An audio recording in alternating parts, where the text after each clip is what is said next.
Good morning অস্মিকা। আমাদের মামের ঘুম হয়ে গেছে, আমরা উঠে পড়েছি। বাড়িতে কেউ আছেন? কেউ আছেন কি বাড়িতে? একজন লোহার রড নিয়ে ঠক ঠক করছে। বাড়িতে কি কেউ আছেন নাকি? কেউ নেই? কেউ দরজা খুলছে না বাবা? এই রে, কেউ মনে হচ্ছে বাড়িতে নেই, বুঝলেন? ওই জন্য দরজাটা খুলছে না। ও দারোয়ান, শাসপুরের রাসের দারোয়ান, ও শাসপুরের রাসের জানিস মানা, শাসপুরে যখন রাস হয় তখন দারোয়ানগুলো এরকম বড় বড় লাঠি নিয়ে, এরকম বড় বড় চোখ, বড় বড় গোঁফ নিয়ে দাঁড়িয়ে থাকে রাস মন্দিরের বাইরে, ঠাকুরকে পাহারা দেয়।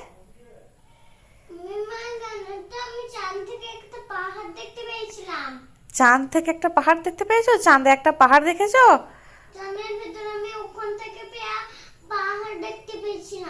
ও, তুমি ঘুমিয়ে ঘুমিয়ে স্বপ্ন দেখছিলে চাঁদকে? ও, ঘুমিয়ে ঘুমিয়ে আজকে চাঁদ স্বপ্ন দেখেছে রে, চাঁদে পাহাড় দেখেছে রে। বাবলি, চলো আমি দরজা খুলে দিচ্ছি, চলো। দারোয়ান তুমি? সকাল হয়ে গেছে। ও, তুমিও দারোয়ান আমিও দারোয়ান? আচ্ছা, দুজনেই দারোয়ান।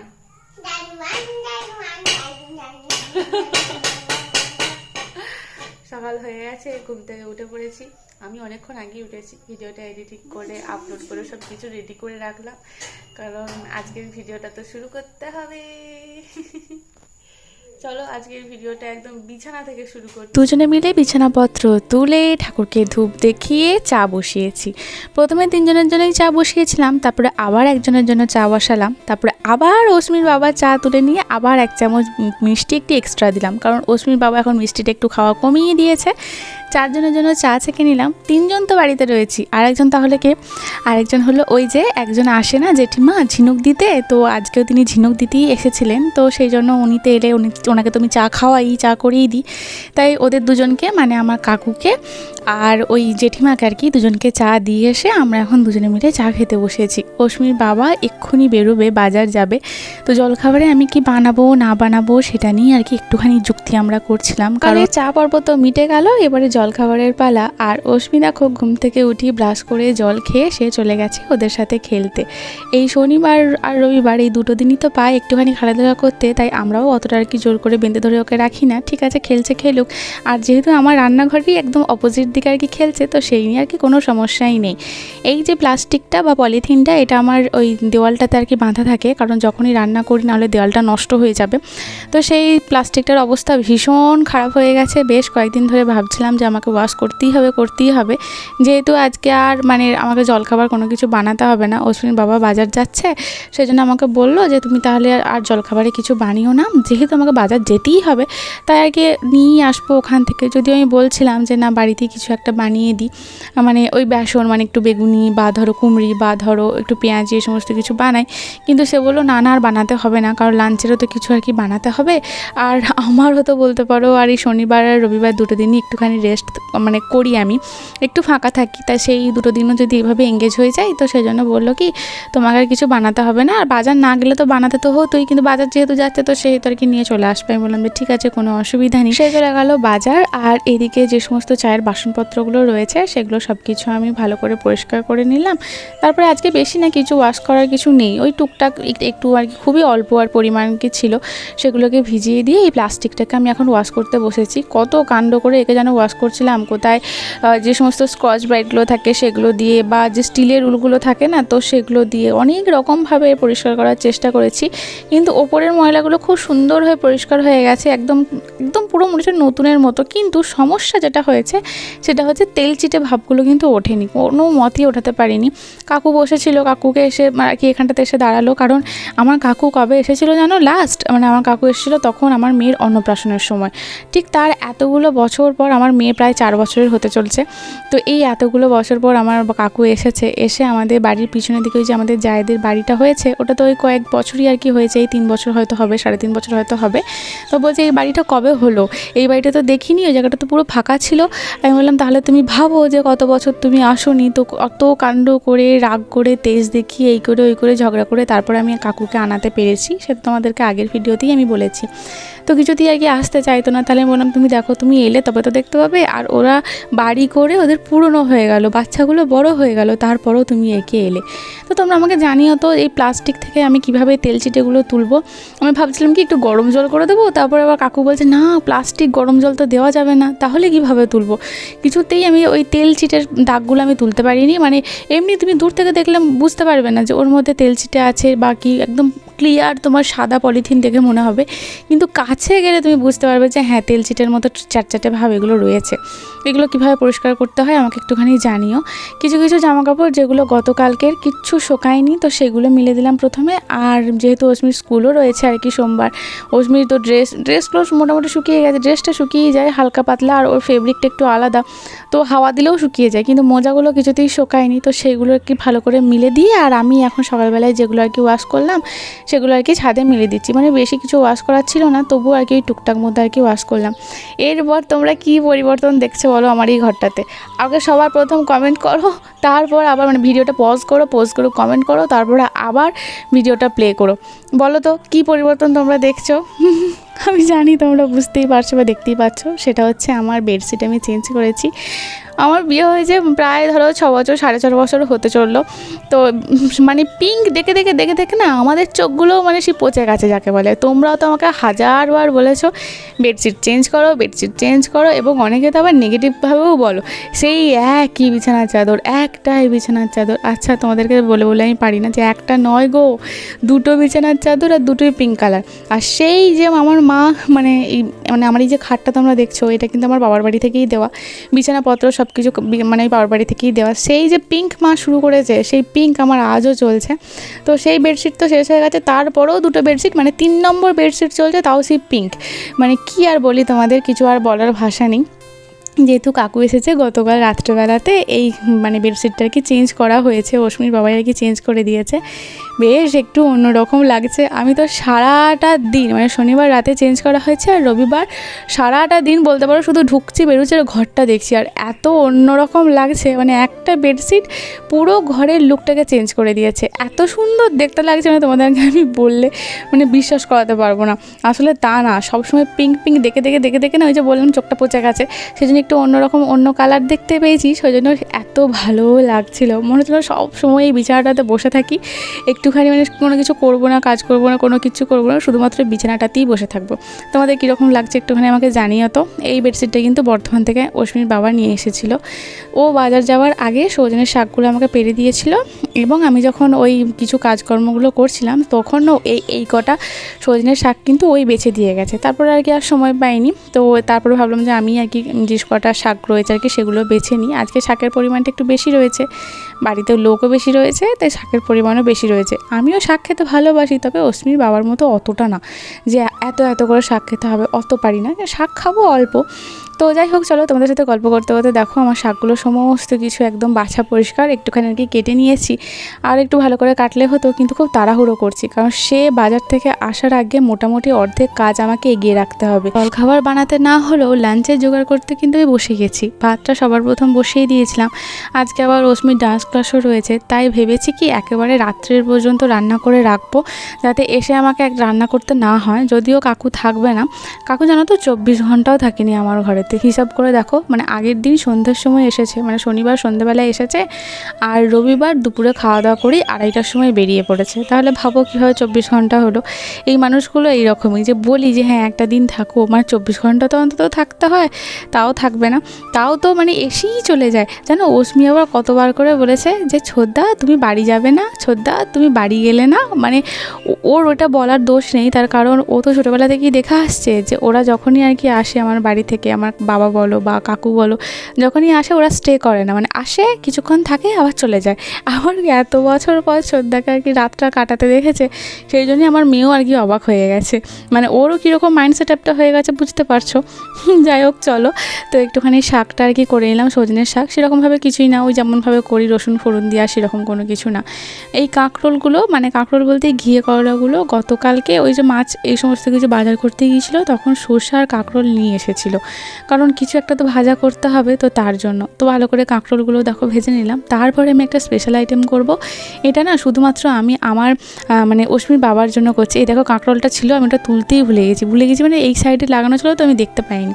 সেটা হচ্ছে গুগলিটাকে একটুখানি পেঁয়াজ দিয়ে আর সর্ষের তেলের মধ্যে জিরে ফোড়ন দিয়েছি প্রথমে, তারপরে পেঁয়াজ দিয়ে আর গুগলিটাকে একটুখানি নুন হলুদ দিয়ে ভাজবো। একটা শুকনো মানে শুকনো লঙ্কা দিলেও ভালো হতো, কিন্তু লঙ্কা আমি আর দিইনি, কারণ এটা অশ্মি খাবে বলে। তো এটা আমি অশ্মির বাবার জন্য করছি, কারণ সে তো আর বাড়িতে থাকবে না, সেও তো সোমবার সকাল ভোরবেলা হলেই সেও তো চলে যাবে, সে খেতে পারবে না। তো তার জন্য আর কি মেনলি ওই গুগলি দিয়ে পেঁয়াজ দিয়ে আর কি ওটা আর কি ভাজা করা। তো এদিকে দেখো অশ্মির বাবা বাজার থেকে মিষ্টি নিয়ে এসেছে, মিষ্টি বলতে জিলাপিটা নিয়ে এসেছে, চপ নিয়ে এসেছে, আর শসা কাঁচা লঙ্কা আর যে মিষ্টিগুলো সেগুলো তো ছিলই। মিষ্টিগুলো তো কাকুই নিয়ে এসেছিলো গতকালকে, সে তো তোমরা দেখেইছো। অশ্মিকে আমি আগেই খাইয়ে দিয়েছিলাম, কারণ ওর যেহেতু আর কি স্কুলে টাইমে আর কি খেয়ে যাওয়ার কথা, প্রতিদিন খেয়ে যায়, তো ওর খিদে পেয়ে যায়, তো সেই জন্য ওকে আমি ছাতু গুড় মুড়ি এই সমস্ত কিছু খাইয়ে দিয়েছিলাম। তাই এখন ও আর মুড়ি খায়নি, অশ্মির বাবার আমার কাকুকে খেতে দিয়ে দিয়েছিলাম। আর এদিকে দেখো আরশিও এসছে, আরশিও খাচ্ছে, তো সবাই মিলিয়ে এখন খাওয়া দাওয়া করছে। আর এদের খাওয়া দাওয়া হয়ে যাওয়ার পর আমিও আর কি পরে খেয়ে নিয়েছিলাম।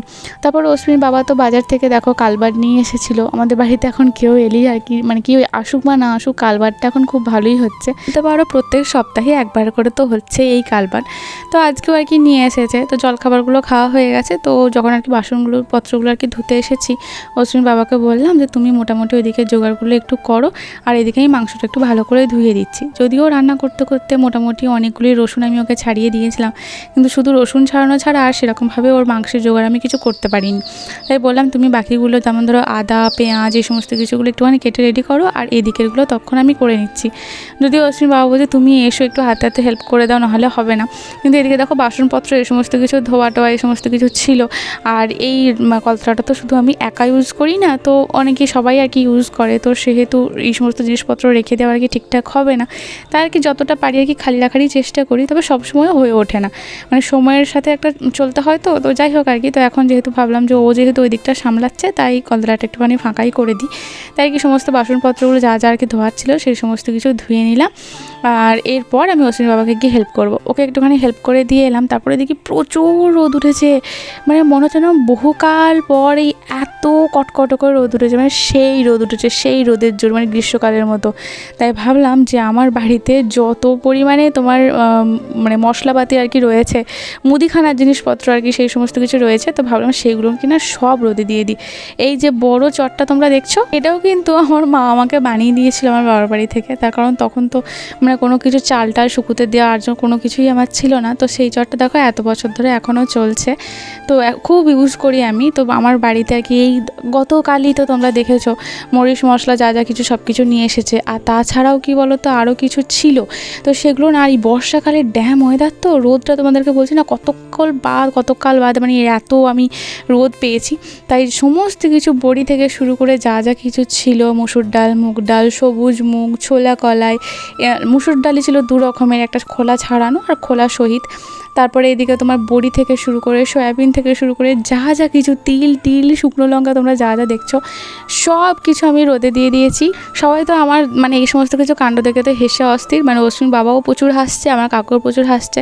আর সর্ষেগুলো রোদে দেওয়ার জন্য একটা আলাদা করে পলিথিন পেতে, মানে একটা বস্তা আর কি, পলিথিনের বস্তা, তাতে পেতে আর কি সর্ষেগুলো দিয়ে দিলাম রোদে। কারণ এই সর্ষে যদি একবার গড়িয়ে যায় আর সবার সাথে মিশে যায়, তো এদেরকে আলাদা করা না ভীষণ টাফ একটা ব্যাপার। এত কিছু মশলাই একটা জায়গায় মিলেছি, দেখতে এত সুন্দর লাগছিল, মানে আমি কি বলবো। আর আমার কাকু বলছে, অশ্বিনী বাবা বলছে যদি ঝমঝম করে হঠাৎ করে বৃষ্টি নেমে যায়, তাহলে তুমি তো মরিচ মশলাগুলো মানে একভাবে তো তুলতে পারবে না, সব তোমার ওখানে উঠোনে দিয়ে আর কি রান্না হয়ে যাবে। কিন্তু এত রোদ দেখে আমি আর নিজেকে লোভ সামলাতে পারছি না, কারণ এই বর্ষাকালে যে রোদ পেয়েছি আবার গ্রীষ্মকালের মতো, মানে এটা আর কি ভীষণ মানে একটা ভালো, মানে কি বলবো, রেয়ার কথা বলতে পারো। তো আমি বলছিলাম যে রোদটা আমার জন্যই দিয়েছে, যে সুমনার মরিচ মশলাগুলো একটুখানি ড্যাম হয়ে গেছে, তো এগুলোকে একটু শুকোতে দিতে হবে, একটু শুকনো করতে হবে, খড়মড়ে করতে একটু ভেজে নিতে দিতে হবে রোদে, তার জন্যই আর কি রোদটা দিয়েছে। আর অশ্মি বাবা এদিকে দেখো মাংসটা আর কি বসিয়ে দিয়েছে, চিকেনটা তো আর কি ওই করবে, আমি তো করবো না, কারণ মাংস রান্না তো আমি অশ্মির বাবা থাকলে আমি সচরাচর করি না, ও না থাকলে তো আমাকে বাধ্য হয়ে করতেই হবে। তো একদিকে ও করছে আর একদিকে ওর যে সমস্ত জোগাড়গুলো লাগে সেগুলো করছিলাম, যেমন ধরো গোটা মশলা, গুঁড়ো মশলা কোথায় কী আছে সেগুলো দেওয়া, একটুখানি পেস্ট বানিয়ে দেওয়া, মানে আদা রসুন যা সমস্ত কিছু সেগুলো একটুখানি পেস্ট বানিয়ে দেওয়া। আর বিশেষ করে এখন আমি ওর কাছে বসেছিলাম কি জানো না, তো রোদ থেকে এসে আমি কোনো কিছু দেখতে পাচ্ছিলাম না, মানে একসাথে তো সমস্ত কৌটো ধরো রোদে আমি নিয়ে যেতে পারছিলাম না, ধরো 4-5টা করে নিয়ে যাচ্ছিলাম 2 হাতে করে। তো তারপরে এসে আবার যখন রোদ থেকে উঠে এসে মিলিয়ে সেগুলোকে ঘরকে আসছি আর কিছুই দেখতে পাচ্ছি না। আর রশ্মিবাবু বলছি দেখো তো মিটকে স্যার কী কী আছে, কিছু বাকি আছে কি না। রোদ থেকে আসার পর ঠিক এরকম হচ্ছিলো, আর আমি না রোদটা একদম সহ্য করতে পারি না। যাদেরই মাইগ্রেনের প্রবলেম আছে তারা তো জানোই, কিন্তু সংসারের কাজগুলো মানে ওই রোদ থেকে লোভ সামলাতে না পেরে সব কিছু তো শোকাতে দিয়েই দিয়েছি। আর এদিকে দেখো এই যে মিক্সার গ্রাইন্ডার, 2টো মিক্সার গ্রাইন্ডার আমার থাকে, তোমরা দেখেছো এই ভিডিওতেই অশ্নুকে যখন তোমরা দেখছিলো চপ খাচ্ছিলো, একটু পিছন দিকে লক্ষ্য করলে দেখতে পারতে যে কী পরিমাণে মিক্সার গ্রাইন্ডারগুলো নোংরা হয়েছে। মানে আমি কবে থেকে ভাবছি ওগুলোকে পরিষ্কার করতেই হবে, কিন্তু কিছুতেই আর কি করার আর কি আমার সময় সুযোগ হয়ে উঠছিল না, সময়টা হয়ে উঠছিল না। তাই আজকে দেখলাম যে জলখাবার আমাকে বানাতে হয়নি, রান্না কিছু রান্না আমি করেছি, তবে এখনও একটা রান্না বাকি আছে, সেটা অশ্মির বাবার মানে ওভেনটা আর কি, ও যেহেতু রান্না করছে তো এটা একটুখানি ওভেনটা খালি হয়ে গেলে তারপর আর কি আমি করব, কারণ ওকে আগে মাংসটা আগে করতে দিতে হবে, কারণ মাংসটা হতেই সবথেকে বেশি সময় লাগবে, আর আমার একটা যে রান্না আছে সেটা তো 5 মিনিটই হয়ে যাবে। তাই ভাবলাম যে এখন যেহেতু আমার হাত পুরো ফাঁকা, আমার এখন এই মুহূর্তে কোনো কাজ নেই, তো ভাবলাম কি মিক্সার গ্রাইন্ডারটা ভালো করে পরিষ্কার করে দিই। তবে এবার মিক্সার গ্রাইন্ডার পরিষ্কার করা তো ইলেকট্রনিক জিনিস, একটু জল পাওয়া যাবে না, কোনো কিছু পাওয়া যাবে না। তো আজকে রোদ উঠেছে তারও একটা কারণ আর কি মিক্সার গ্রাইন্ডার পরিষ্কার করা, তার কারণ এটা আমি পরিষ্কার করে মানে যদি হালকা পাতলা জল ভেতরে ঢুকেও যায় বা একটুখানি জল লেগেও যায়, তাহলে কি বলতো রোদে থাকলে একদম রোদে রেখে দেবো তো পরিষ্কার করে, তাহলে মানে শুকিয়ে যাবে, সেরকমভাবে কোনো কিছু প্রবলেম হবে না। প্রথমে ভাবলাম একটাই পরিষ্কার করব, তারপরে দেখলাম প্রচুর রোদ উঠেছে বাবা, হাতে আমার সময়ও রয়েছে, তাই ভাবলাম এটাও পরিষ্কার করে দিই। তবে প্রথম যেটা পরিষ্কার করলাম সেটাই একটু বেশি আর কি অপরিষ্কার হয়েছিল, সেটা পরিষ্কার করতে একটু বেশি সময় লেগেছিলো, কিন্তু এটা পরিষ্কার করতে খুব একটা বেশি সময় লাগেনি। আচ্ছা তোমরা আমাকে জানিও তো যে এটাকে আমি আর কীভাবে পরিষ্কার করে রাখতে পারি। আমি তো শুধুমাত্র জাস্ট যে স্কচ ব্রাইটটা থাকে তো সেটাকে মানে ওর মধ্যে এক ফোঁটাও জল নেই, জল দিয়েছিলাম তারপরে একদম পুরো জলটাকে নিগড়ে দিয়ে তারপরে আমি যেটাতে আর কি বাসনপত্র ধুই তো সেই সাবানটা দিয়ে একটুখানি ভালো করে ঘষে দিচ্ছিলাম, দিয়ে তারপর আর কি শুকনো কাপড় দিয়ে আর কি ভালো করে মুছে নিচ্ছিলাম। এই যে যেমন এখন দেখছো তোমরা বুঝতে পারছো যে ভালো করে মুছে নিচ্ছিলাম যাতে ভেতরেতে জল আর কি না ঢোকে, তো সেই চেষ্টাই আর কি করছিলাম, খুব সাবধানে করার চেষ্টা করছিলাম। আচ্ছা তোমরা কীভাবে পরিষ্কার রাখো আমাকে একটু জানিও তো, আমি তো এইভাবেই করি। তো যাই হোক চলো আমার এগুলো হয়ে গেছে, আর তারপরে আমি যাব এখন স্নান করতে। কিন্তু জানো তো সবথেকে মজার ব্যাপার হলো ভাবলাম স্নান করে পুজোটা করে নেব, যেই স্নানটা করেছি তারপর যখন ছাদে জামা কাপড়গুলো মিলতে চাই দেখি এত পরিমাণে মেঘ এসেছে, পুরো আকাশ মেঘে পুরো ভর্তি হয়ে গেছে। আমি তখন ভাবছি যা আমার এত মশলা, মানে তাহলে কি ওরা যেটা বলছিল মানে আমার কাকু অশ্বিনীর বাবা যেটা বলছিল সেটাই ঠিক হবে, মানে আমার কি মানে এই মশলাগুলো নিয়ে বা যে সমস্ত কিছু মুদিখানার বাজারগুলো রয়েছে মানে সেগুলো কি মানে যা কিছু রান্না বান্না সমস্ত কিছু এই উঠানেতেই হয়ে যাবে।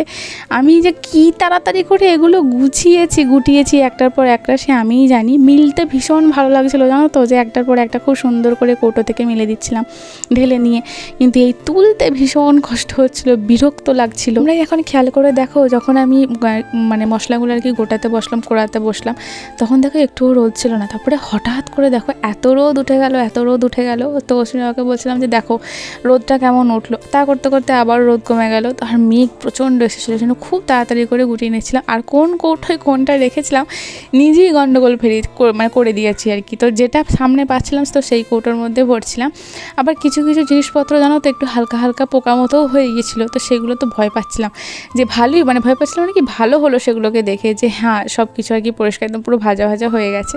তো যাই হোক আর কি টিলগুলো যা ছিল সেগুলো সমস্ত কিছু তুলে নিয়েছি। এদিকে শুধুমাত্র আর 3-4টার মতো আর কি গোটাতে আর কি ভালো মানে সময় আছে। আর শুধু ভাবছিলাম কি যে ঠাকুর এখন করে যেন বৃষ্টিটা না নামিস, আমার সমস্ত কিছু করানো হয়ে যাক তারপরে যেন বৃষ্টিটা নামিস, কারণ এখন যদি বৃষ্টিটা নামে আর যদি একটুখানি বৃষ্টিতে সব কিছু ভেজে অশ্মি বাবা আমাকে আর রাখবে না। মানে সে তো একই তো মজা নিচ্ছিলো, তারপর আর কি এরকম হলে সে আরও আর কি মজা নেবে, তো এটা আর কি বলতে চাইছি। আর আমার কাকু বলছে তাড়াতাড়ি গোটা, কারণ এই বর্ষাকালের বৃষ্টি কখন যে শরৎকালের মেঘের মতো কখন যে তরবর করে নেমে যাবে তার নেই ঠিক। আবার অশ্মি বাবা বলেছিল কি যে তুমি যা কিছু রোদে দেবে সব থালায় করে রোদে দিও, তাহলে না খুব সুবিধা হবে, তাহলে মানে যখন বৃষ্টি নামবে না তুমি থালাগুলো ধরে আর কি দাওয়াতে তুলে দিতে পারবে। কিন্তু কি বলো তো অত থালা আমি কোথায় পাবো যে এত আমি মশলা রোদে দিয়েছি, এত থালায় মানে দেওয়াটা তো সম্ভব না। আর অশ্মির বাবা তুমি একদিনে দিও না, 2 দিন দেবে, 3 দিন দেবে, 4 দিন দেবে, এইভাবে আর কি কিছু কিছু দিয়ে তুমি শুকোতে দিও। কিন্তু ওকে আমি বুঝিয়ে উঠতে পারছি না যে রোদটা আমি কোথায় পাবো, শুকাতে দেবো বা কোনো যে কিছু করবো, তার জন্য তো রোদটা আমাকে পেতে হবে। যাই হোক, এই চটটা না মানে আর কি যাবে না, কারণ অনেক বছর তো হয়ে গেছে, তো এখন একটু ধারগুলো ছিঁড়তে ছিঁড়তে আরম্ভ করে দিয়েছে। একটু হালকা টান দিলে আর কি সব কিছু ছিঁড়ে যাচ্ছে। তবে যেটা ব্যাপার হলো সেটা হচ্ছে যখন কোনো কিছু শুকাতে দেওয়া হবে, তো কুড়িয়ে নেওয়ার পর মানে কোটে কোটে ভরে নেওয়ার পর ঢাকনাগুলো সব মুখ থেকে খুলে দিতে হবে, যতক্ষণ এগুলো ঠান্ডা হচ্ছে। মানে ঠান্ডা হয়ে যাওয়ার পর আবার সন্ধ্যেবেলায় ঢাকনাগুলো এঁটে দিতে হবে, নাহলে আবার সেই মানে খারাপ হয়ে যাবে, ভালোর জায়গায় আর কি খারাপ হবে। যাই হোক, চলো আজকের ভিডিওটা এই পর্যন্তই। তোমরা জানিও তোমাদের ভিডিওটা কীরকম লাগলো। যদি এই ভিডিওটার মধ্যে তোমাদের এতটুকু কিছু ভালো লেগে থাকে তাহলে প্লিজ ছেড়ে যাওয়ার আগে আমার চ্যানেলটা সাবস্ক্রাইব করে দিও। খুব ভালো থেকো তোমরা, নিজেদের খেয়াল রেখো।